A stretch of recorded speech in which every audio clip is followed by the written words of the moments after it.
Welcome to Spotlight. I'm your host, Jane Wernette. Today I'm joined by 3 local nonprofits, KidsMatter and Español, and Team Tutors 204.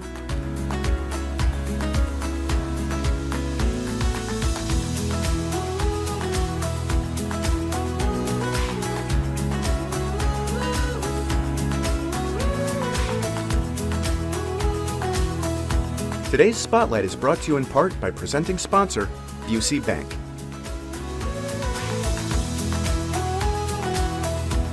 You're watching Spotlight, and joining me now from KidsMatter are Nina Menace and Sherilyn Habel. Always lovely to have you ladies around the table. And Nina, I'm going to start right out with you. Yeah. Give us your mission. How are you impacting the community? KidsMatter is an amazing organization we're so honored to be a part of, and we really have been working very hard in the community to support young people and empower them in helping them dream, believe, and become. That's really our mission, is to help kids say no to destructive choices and yes to endless possibilities. And we do that through supporting leadership programs, education for families, and youth mental health first aid and career exploration. So we're so excited to talk about it today. That sounds wonderful. And Yeah. you know, I love all your little dream belief. I love that. That's wonderful. And so Sherilyn, kind of building on that, talk a little bit about some of the programs that you've had in the marketplace for quite some time now. Yeah, thanks, Jane. So we have some what we call our signature events or staple events, like our job fair and our volunteer fair and our youth service awards. All of these build assets in kids when they volunteer, or when they get to be a part of a job force. They build confidence, they build leadership skills, they build accountability, responsibility, all of those things. So those are some staples that we've had for a long time. And more recently, that I think we get to now put in our regular event categories would be our Springboard program, which is our summer career exploration programs. Okay. That we have done now for 3 years in mental health and healthcare and in construction management. And we've had some new ones recently too. Okay, well, before we jump to the new ones, so really what you're doing is you're giving kids an opportunity to sort of immerse themselves. Is that kind of what you're doing in that Springboard program? Absolutely, absolutely. It's a summer program that we offer, and kids get to have 2 days in the classroom, typically. Our usual class is 2 days in the classroom, where they get to learn about healthcare or construction management. And we get to partner with College of DuPage, so we're very grateful for that partnership, that the kids get college credit while they're doing the summer course. And then every Thursday they get to be out in the field and experiences out in the field. So maybe they'll visit Endeavor Health. Maybe they'll visit the police and fire. Our construction kids get to visit the city of Naperville. They get to visit construction sites. So they really get to learn the course material, and then they also get to the real life field experiences. Okay, so they're kind of taking it a little bit of a test drive from both an academic and a practical to see maybe this is for me, or maybe it's not, and that's okay too, right? So right, Jane. We've just gotten the most incredible feedback from students that have taken the course and said, oh my goodness, I thought that I was so here, and now I got to see this, and now I'm here, or this just solidified everything I was really hoping I wanted to do. So it really gives kids that experience and taste so that they can make that next decision on their journey post-high school. Yeah, that's wonderful. And now you've got something kind of new and exciting coming, right? So tell us what that is. Yeah, so this past summer, we got to roll out, because of the generosity of our community, because people said yes to us over the past year, we got to introduce our Springboard series, going on the trail of life and physical science. Okay. So we got this incredible opportunity to collaborate with Fermilab, and our kids got to go to Fermilab, learn on the site, and be in their acres and acres of lands, in the fields, and doing water samples and dirt testing. And they got to immerse themselves in life and physical science, which was brand new for us this past summer, that we are excited to continue this next year. Okay, and so for those listening, how do they engage with that? How do they find out? How do they apply for that, Sherilyn? Yeah, great question. So it will be in late winter, early spring. So usually around February, March, the application window will open. Okay. And it opens throughout the school districts, and we promote it through KidsMatter, through our website, through our social media. We also partner with the schools, so it will go home in the school newsletters. It will be talked about by teachers, by counselors. So kids can learn about it through their schools. Parents can learn about it through KidsMatter. Okay, wonderful. Well, now, Nina, as Sherilyn's talking, obviously you've got some very marquee programs that you've had in place for a long time. You've got newer programs and new initiatives that are coming out. So this leads us to sort of, how do you think about constantly adapting to the changing needs? Because what kids needed 15 years ago, some of those things are still very applicable today, but some needs are changing, right? So how do you address that? That's a really great question, Jane, and we've really taken a long time to think about that over the years with KidsMatter, and I think that's a wonderful thing. The way KidsMatter was designed, it started out of Edward Hospital, now Endeavor Health, as kind of a collective impact intermediary group. So as things are bubbling up in the community, we can gather together different partners and address them fairly quickly. And so what we saw after COVID, we went and visited with our amazing partners in 203 and 204 and other school districts in the police department, the city, the park district, at Endeavor Health, and said, how can we be helpful for young people? What are some of the things that are most needed? And of course, you heard about youth mental health, right? That was a crisis in our country, but also internationally, right? A crisis. So we leaned in that youth mental health space, and thanks to our wonderful partners and supporters, we've been working on youth mental health first aid for adults and for young people in high school, and we're at about 2,000 people that we've trained, which we're really so excited about and grateful. And as Sherilyn was saying, about the feedback we've received from the Springboard, similarly to these youth mental health programs that we've had, which Youth Mental Health First Aid is a part of that. Okay. So we're really grateful. And then kind of going to the Springboard piece, the Search Institute, their 40 developmental assets, which were, as framed KidsMatter's work. Post-COVID, the area that dropped the most was hope for the future.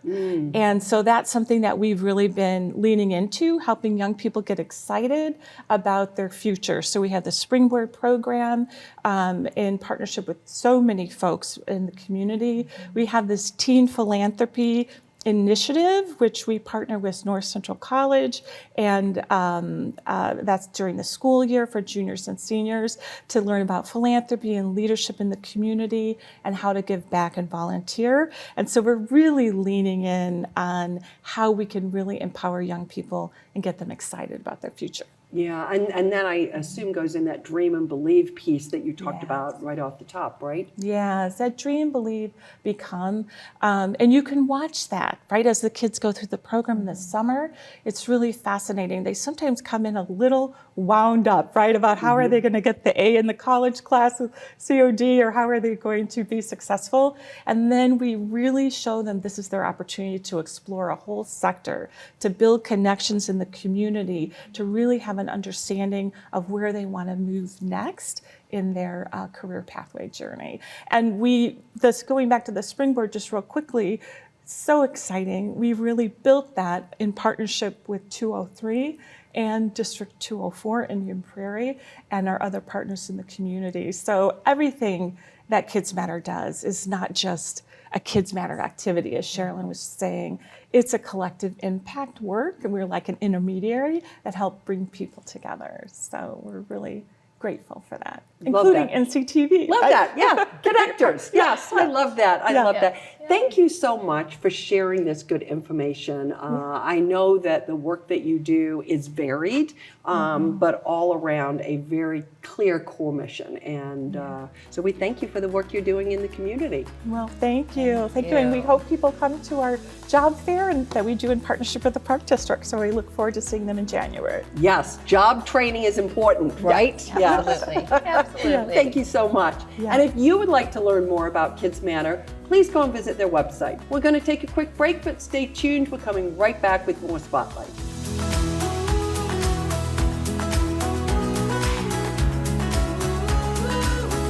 Today's Spotlight is brought to you in part by presenting sponsor, Busey Bank. This is the When Art Flourishes, Everyone Flourishes commitment. This is the Let's Revitalize Our Neighborhoods commitment. This is the Roll Up Our Sleeves and Pitch In commitment. This is Busey, where our commitment to strengthen our communities is a top priority. Through energetic, engaged volunteers, through monetary support and advocacy. Because Busey is more than a bank that does well, we're a bank that does good. Today's Spotlight is brought to you in part by presenting sponsor, Busey Bank. Welcome back to Spotlight. And joining me now from Español are Ty and Tien. So nice to have you both with us. And Ty, I'm going to start right out with you. Tell us a little bit about your mission and the impact you're having in the community. So Español is a youth-led nonprofit dedicated to helping aid minority populations. We aim to provide minority populations with the resources they can use further along the lines in future career opportunities or job support through our educational programming.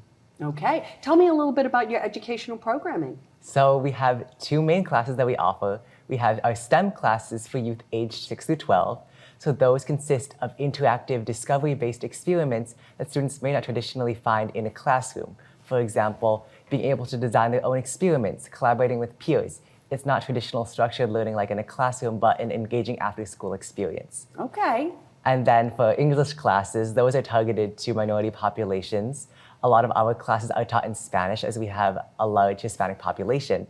And those classes are for any age, any experience level, and those are taught in person, online, or group or individually based on their preference and their availability. Okay, that's a big mission. Yeah. Tien, talk a little bit about the new initiatives that you have. I mean, you're starting out, you've got some exciting programming. What's new? So one of the new initiatives that we want to develop is the development of our own publishing service, En Español Press. And it originally came about as a way for me to distribute and donate my own bilingual books that I wrote as part of our community book drive. Okay. And the books that I've written deal mainly with bilingual education, motivating bilingual education, bilingual STEM, giving kids the tools that they need to pursue their STEM passions, a book about world issues to build future leaders who care about global issues. Give us an example of an impactful story, something that you've experienced in the time since you founded this nonprofit that really sort of illuminates your mission. Definitely. So in the beginning, we were collaborating a lot with an organization in Aurora called the Parent Power Center, or Centro de Padres con Poder. And one of my students was named Luisa. So her older sister, Rita, was a volunteer with us at the time. And she was working, helping facilitate the engagement of kids, helping them stay on track with their mission. In the beginning, Luisa was not as motivated. She was a little bit shy, kept to herself. When we would encourage her to participate in group activities, she didn't seem quite as willing to do so as some of the other students. However, as we kind of developed, I noticed that she kind of had a shift. She had a change in development. She decided to take on a more leading role in her educational journey. She started asking more questions about why do things work like that? Why does it flow? Why does it stay up? And then not only that, but she began to emulate her sister in a way. She began taking another leadership role by helping facilitate the growth of her fellow students, encouraging them to be on track with their projects, collaborate with peers, and altogether kind of become a part of something that was bigger than herself. And because of all of this development, and many of my other students who have similar kind of success stories in a way, I would say that this really solidified the knowledge that education is something that can really help people. I know that's kind of like a commonly known fact, but Right. that really solidified it for me and motivated me to continue helping these minority populations, because realizing that education is not only a tool that can help you, but help those around you, I think that's just something so empowering. So that really motivated me. Okay, I love that. I love that. And it's a gateway, right? You know, it's a path through which you can go onto other things. And particularly when you have opportunities for leadership at a young age, that those are all the things that, you know, are not in the books and not in academia. Those are learned experiences, right? Yes. Yeah. Tian, you partner with a lot of groups in the community. Say a little bit about that. So most of our programs are actually held with already existing organizations. For example, we partner with the West Suburban Community Pantry and World Relief to host our free STEM classes at local libraries and community centers. Okay, so you're not just building by yourself, you're really partnering with others to leverage where they have maybe needs. You're sitting right in there and helping that. That's a good thing. So Ty, share with us something that really excites you about the future of the work that you're doing in this organization.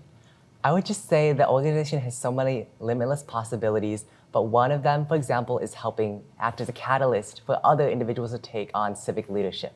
So as a high schooler myself, my educational journey has been, well, not linear per se, but I feel that I can use my educational journey to help uplift others. And kind of by teaching the classes and using the skills that I have gained, I know that we as an organization can continue to empower a group of individuals. And so, as a result, by continuing to expand our program opportunities, by allowing for book drives or youth leadership workshops, expanding beyond our initial mission of simply having STEM lessons and English classes, I think that we can continue to act as those catalysts for civic leadership, as I mentioned before, and help really instill a value of giving back to the community and our students as we have given back to them, and kind of facilitate this cycle of giving back to the community, and in the end, kind of allow people to take on a leading role in the community and become a part of something bigger than themselves, which is something that we are trying to do every day with our classes and programming. Well, I love that because it starts young, and you're clearly leading the way, and you're trying to bring people around you. Tian, how do you see with the people that you're working with? What's the energy level? Well, at first they tend to start off a little shy. They don't really know us, but as they get more and more used to the people that are around, to our classes, I see them actually take on a leading role in our classes, meaning that they motivate, they help other kids. When other kids have issues, they help teach them, they help show them how to do it. And I think it's really nice that they're taking on a leading role as they become more and more comfortable with what they're doing. Yeah, leadership can be taught, it can be learned, it can be role modeled, right? But you have to get out there and try it. So you're giving people that opportunity while also serving the community. Terrific job, you guys, and I wish you all the best, and keep up the good work, and look forward to hearing for continued success. Thank you so much for having us. Absolutely. And for more information about Español, please go and visit their website. We're going to take a quick break, but stay tuned. We're coming right back with more Spotlight.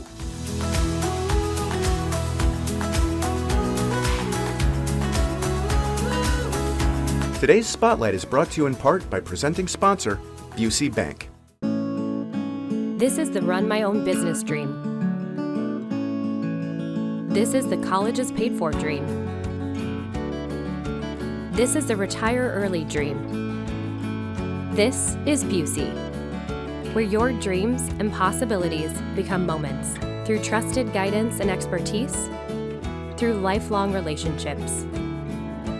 Because we're here to help you achieve the life you've always envisioned. Rise and shine, Naperville. Hi, everybody. I'm Stephen Holt from NBC5, and I am so blessed to be here in this amazing city that I call home. And I'd love for you to join me on Thursday, November 13th for The Morning Show, presented by NCTV 17. It's a celebration of what makes Naperville so special, including its own nonprofit television station. So if you're thirsting for a cup of coffee and maybe some conversation, get your tickets today.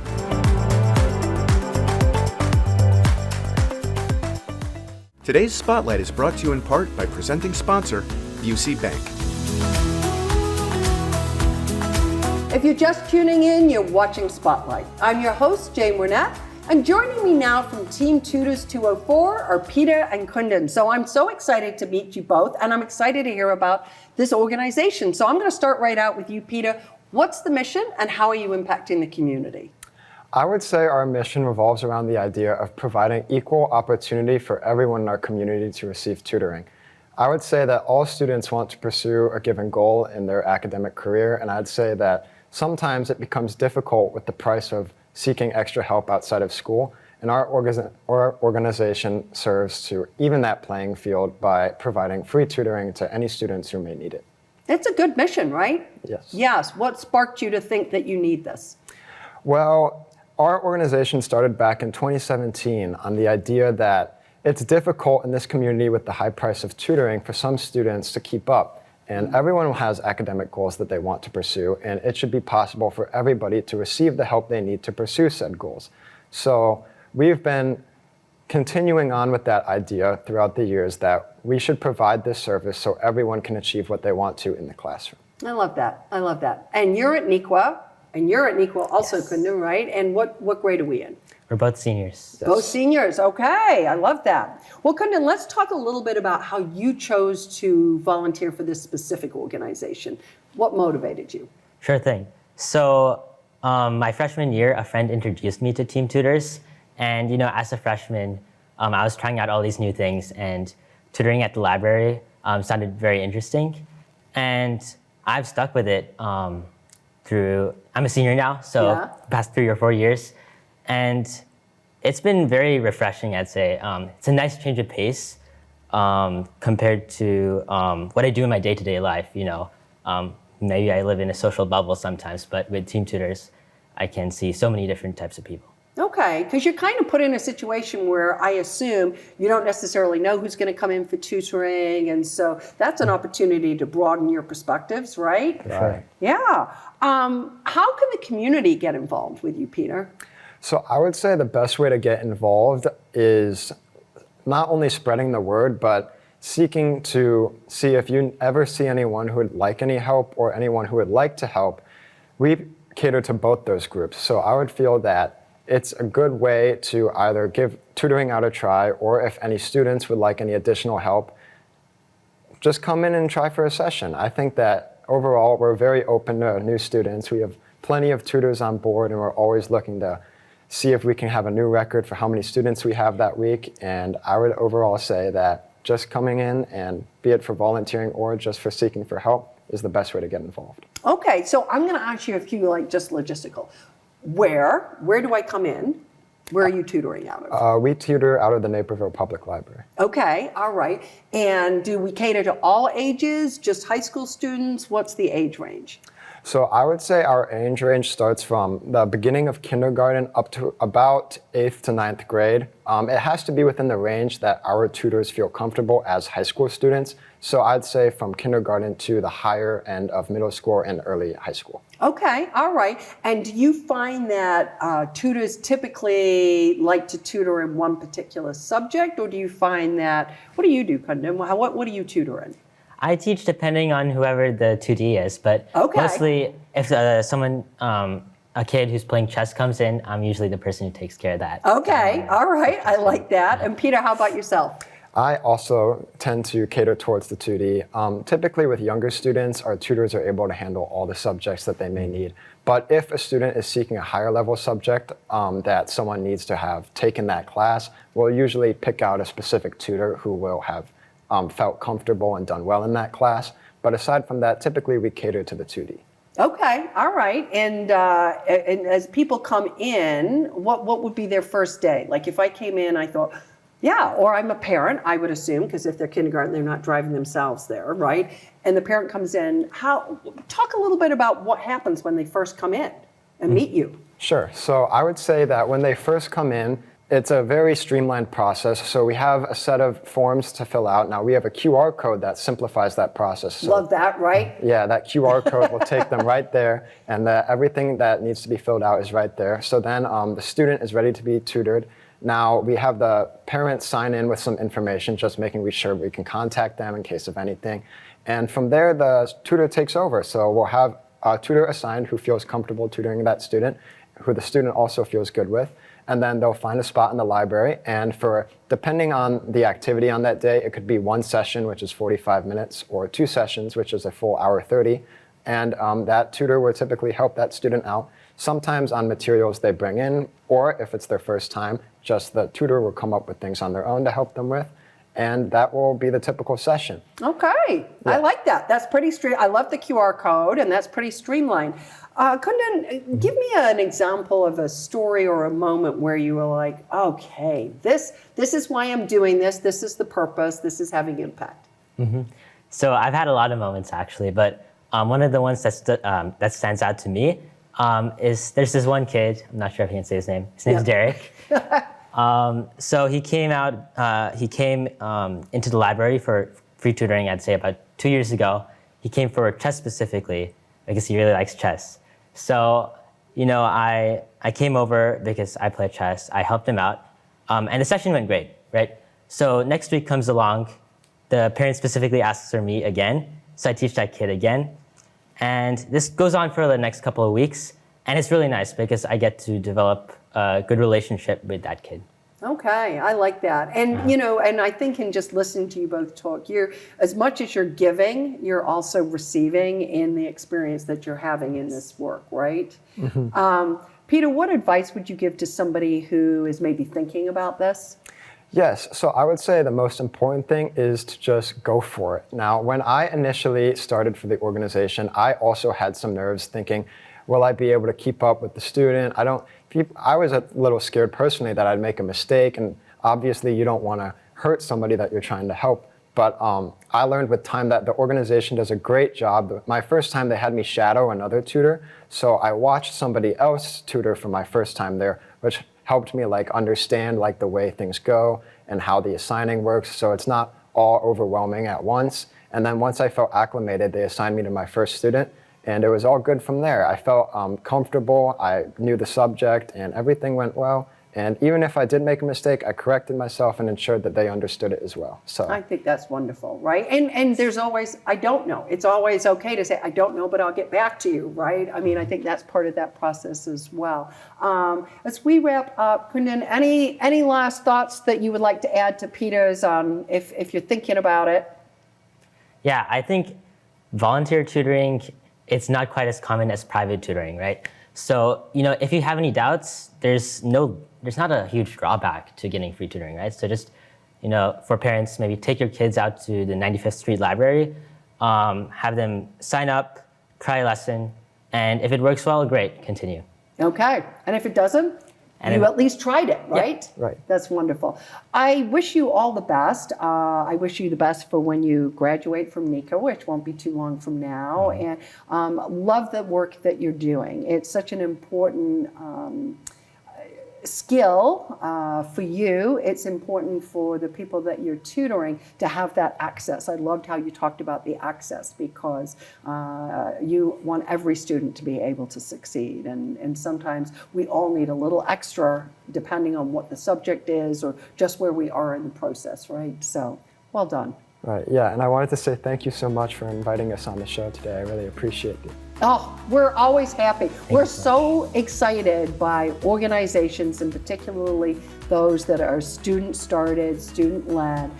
It gives great hope for the world ahead. So thank you. We appreciate you. And to find out more about Team Tutors 204, please go and visit their website.